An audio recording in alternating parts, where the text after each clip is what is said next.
in this lecture, we're gonna look how model item works when we have assembly on our drawing. So we have this assembly, we have part 1, this one, we have part 2 and part 3. And we have a hole that goes through all, and we have this feature here on the top. So we want to put dimensions here using model item.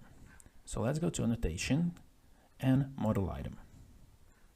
So we have a few options here. We can go entire model, we can go selected feature, we can go selected component, and we can go only assembly. So let's start with entire model. So when we choose entire model, and this is on marked for drawing, then all dimensions that are in sketches marked for drawing will appear here. So let's click OK.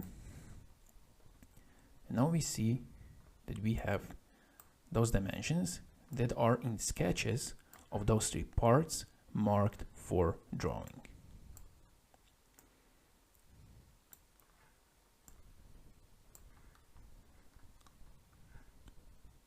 If we want some additional dimensions, we can go to Smart Dimension and put those dimensions. Let's go back, let's go undo.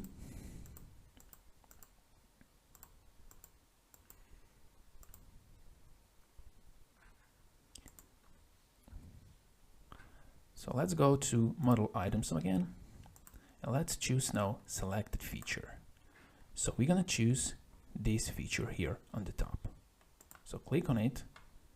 Now we see we have 2 dimensions here. We have 30 millimeters from this hole, and we have diameter of 10 millimeters. So let's exit. Let's try the third one, selected component. So let's click on this one, and let's choose this component, this pin. And now we got here the diameter of 20 millimeters.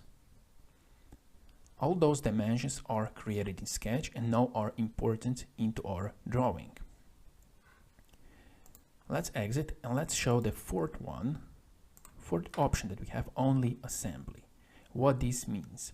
So we have this assembly, and this assembly consists of 3 parts. Here we have a hole. This hole is not made in the part file. So this hole is not made in the part file 1, part file 2 and part file 3. This hole is created in the assembly file. When you create a feature in assembly file, you create assembly feature. And now if you choose here only assembly, then dimensions of those features that are created in assembly will appear here. So let's choose only assembly and OK. And now as you see, we got 10 millimeters.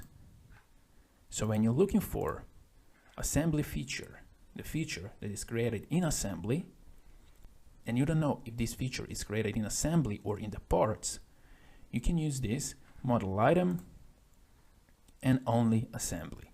And now we know that this hole is not created separately in part 1, part 2 and part 3. We know that it's created in the assembly file. And this is how you can use model items when you have assembly.